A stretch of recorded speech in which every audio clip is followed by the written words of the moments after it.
How did a gardening-related nonprofit get involved with giving out 1 million pounds of food? This is the story.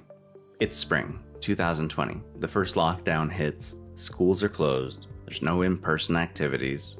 At Urban Farming Education, a nonprofit which helps foster urban gardening and educational programs, we had to pivot because we were unable to conduct in-person programs in gardens or classrooms. At that point, it wasn't an option.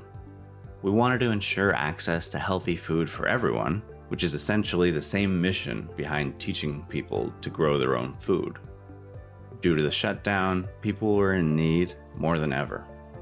In April of 2020, Mike McMahon of Urban Farming Education and Dory Morales of Green Living Magazine co-founded the Fresh Food Collab by forming partnerships with local organizations to redirect surplus food to our neighbors facing hunger.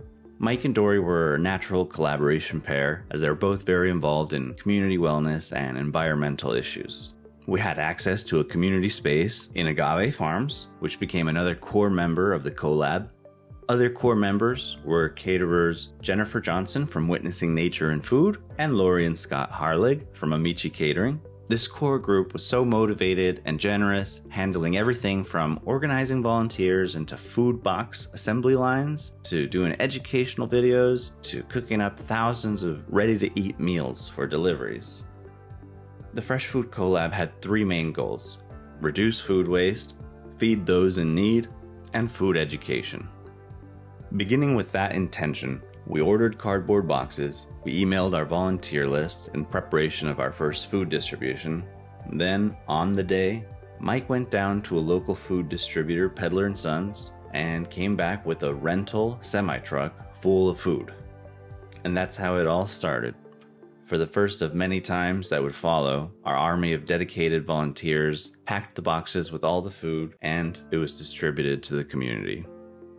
We experimented with hosting food distribution at Agave Farms as well, where recipients would enter the north end of the farm and drive through to receive their food box, exiting the south end of the farm. Over the course of the next year, almost 3 dozen partners joined the Fresh Food Collab, and we made many new connections. We worked out a partnership with local food banks, the national nonprofit Feeding America, and the U.S. Department of Agriculture. UFE became part of the Feed America network, and we became an agency of St. Mary's Food Bank. We purchased refrigerated trucks and forklifts and borrowed other equipment, tools, and personnel from our sister companies. These actions allowed us to become a mobile distribution pantry and gave St. Mary's Food Bank support for its distribution efforts within weeks of the start of the pandemic. We identified food deserts in South Central Phoenix, Maryvale, Levine, and along the I-10 corridor as our highest priority locations. We engaged in talks with community leaders, and quickly we began distributing food at 8 different Levine schools on a semi-monthly basis. At some schools, we were working alongside the school's existing box lunch food distribution programs. The food boxes were always free. Anybody who came for a box could have a box, no strings attached. Furthermore, we were involved with the Feed Phoenix initiative, launched in 2020 as a collaborative project between Local First Arizona and City of Phoenix.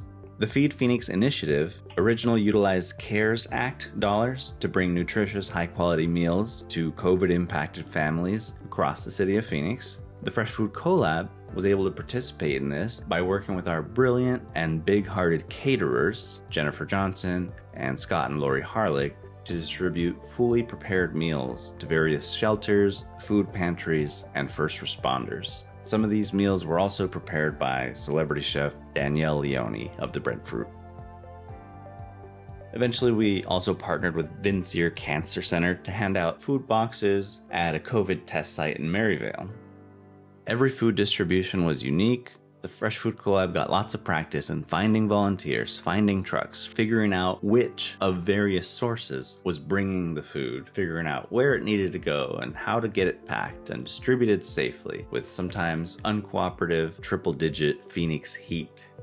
At times, volunteers were gathered to pack boxes before the sun had even risen.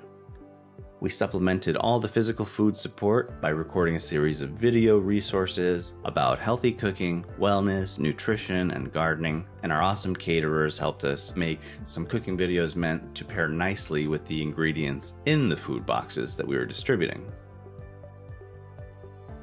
In May of 2021, we invited over 350 Fresh Food Collab members, friends, and volunteers to Agave Farms for a thank you dinner, along with the Levine Community Action Committee and local politicians and school officials.